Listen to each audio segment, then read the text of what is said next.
Good morning. I wanted to give everyone a heads up on the Gilroy housing element. So on Monday, May 1st, the fourth draft will be coming to the Gilroy City Council for review. Between the last update that I gave, which had to do with the second draft, the third draft came out, and it was only out for maybe 2 or 3 weeks. They got public comment back. They went to the Planning Commission. I also sent in a memo on it. Between that and them creating the fourth draft, there was a lot of just sort of like technical errors and other stuff. I haven't completely reviewed the fourth draft yet. I'm waiting to get a copy of it today.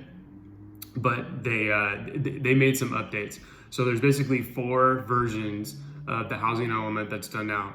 And I'm actually really proud of staff and the community and advocates and everyone that really came together to make this a solid housing element. It's the third draft and now the fourth draft is just a real true reflection of what we have actually built over the last 150 years as a city. Whether it comes to farm worker housing, supportive housing, homeless services, shelters, and beyond that, all the way up to full market rate. It's a true reflection of everything that we have built. It'll be a good map to move forward when we need to get out there to learn how to get funding for extremely low income housing and other sources. We'll actually know what we have today. That's the most important part about this process compared to the process in the past. The only thing that is a little bit frustrating to me, and I'll be open about it, is our sites inventory. The reason why is that our sites inventory, none of the property owners have been contacted to let us know whether or not they want to build the type of housing that we say they are going to build. The sites inventory is a way of the city saying, hey, we're going to sprinkle a little bit of affordability here, here, here, and here, and they kind of pull it out of everywhere. It's unreliable unless someone's actively managing it. So that's really what I'm going to be trying to pushing for on Monday. And for the next 8 years is that if we truly have these sites inventory and we're making a commitment to the public, to our residents, and to the state, that we are going to build this type of housing that's assigned to us, and we're going to do our best to do that. And we've broken down barriers, we've broken down things of the past that we promised we won't do anymore. We've built in great programs into the housing element. Several of them have already been funded. One, like the inclusionary housing ordinance, has actually already been out to bid, and that process will be taken over the next year. So we are showing a good faith effort that we are doing a good job moving forward. But the sites inventory, where we say we're going to build, needs work. I don't think that us by telling a property owner what they need to do with their property is the best solution. Now, what I do think would be a good solution is to contact those property owners over the next 8 years, and that has to come from city staff, is to be able to say, hey, I know that you're interested in building market rate, or maybe they're interested in building affordability, building some affordability in there. Here's what the city can offer. Here's what our private partners can offer. I think that's the best way to move forward, because that's really actively managing it. And the sites inventory, it is promised that it will be updated as needed, but that it also can be updated annually.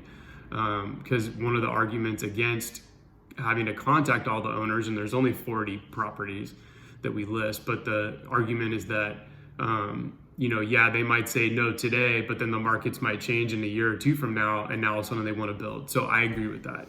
That does make sense, but it means that someone has to be managing it. Doesn't mean that we that we do this process and then basically just put it on a shelf and say, well, we did our job. And I promise to actively manage it.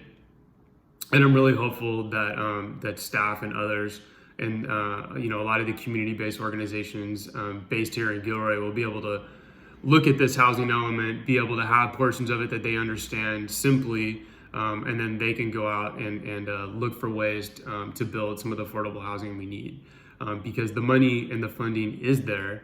And we have shown that, you know, we have the ability that if you're going to build extremely low income for a portion of our residents that need it, 30% live below that AMI that need extremely low income, and we don't have enough housing for them. You know, it's shown that we can waive impact fees, we can reduce other fees. We have a housing trust fund that you know, that we can contribute in order to get those extremely low income units in a project. So I think that's gonna be a good resource. And the inclusionary housing ordinance is another one that will help us with that as a tool to be able to require affordable housing, a certain percentage to be built, or maybe an in lieu fee, but to use those in lieu fees, to use a housing trust fund and others to help build extremely low income housing, whether it's just a handful of units or more. That's what we need to do. Spread it around the entire city, not just keep it in one large area, or just keep it in downtown, or just keep it, you know, up on the west side. So if you go to the city's website, and I'll drop the links below in the comments, you will see the what they're calling is the revised draft, but there's been 4 of them.